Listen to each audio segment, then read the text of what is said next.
about the Tecno Spark 4. Check this out. And the SIM ejector tool, and that should be all that comes off this box.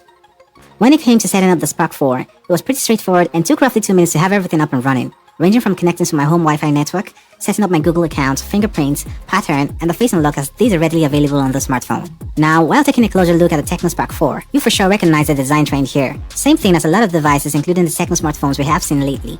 The smartphone has a triple camera setup to the rear and an LED flash. Also at the rear, you get to see a fingerprint sensor and the Tecno branding at the bottom.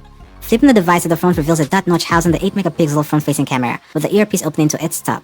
To the sides of the earpiece are 2 cutouts, with the left being for the front-facing flash, while the right should have the ambient light and proximity sensor.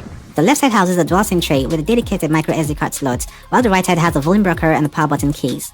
The top is bland, while the bottom houses the downfiring speaker, micro USB 2.0 port, mouthpiece opening, and 3.5mm jack port for your headphone. The Spark 4 generally feels light and very much suitable for a one-handed use, despite it having a 6.52 display. Speaking of the display, we get to see a 6.52-inch LCD panel with a dot notch for the camera. The display here has a resolution of 720 by 1600, as with most of the LCD panels from Tecno and Infinix in 2019. Pretty much decent, and the color calibration seems pretty normal, with a little cool tint to it as Tecno displays have been lately.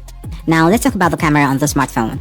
We have a triple camera setup at the rear that features a 13, 2-megapixel and QVGA sensor, and the photos from this device are quite basic. It feels like a slight improvement from the photos from the Spark 3, and there is no room for wide-angle photos on this device whatsoever. As long as you have good lighting, you get decent photos that are usable for social media, but nothing really spectacular that would blow you off your feet. The front-facing camera, on the other hand, which features an 8-megapixel sensor, isn't great, especially in low-light situations. It requires a decent amount of light to pop. The rear and front-facing sensors can all make videos at up to 1080p, and that's basically all there is to the cameras. Here are video shots from those lenses.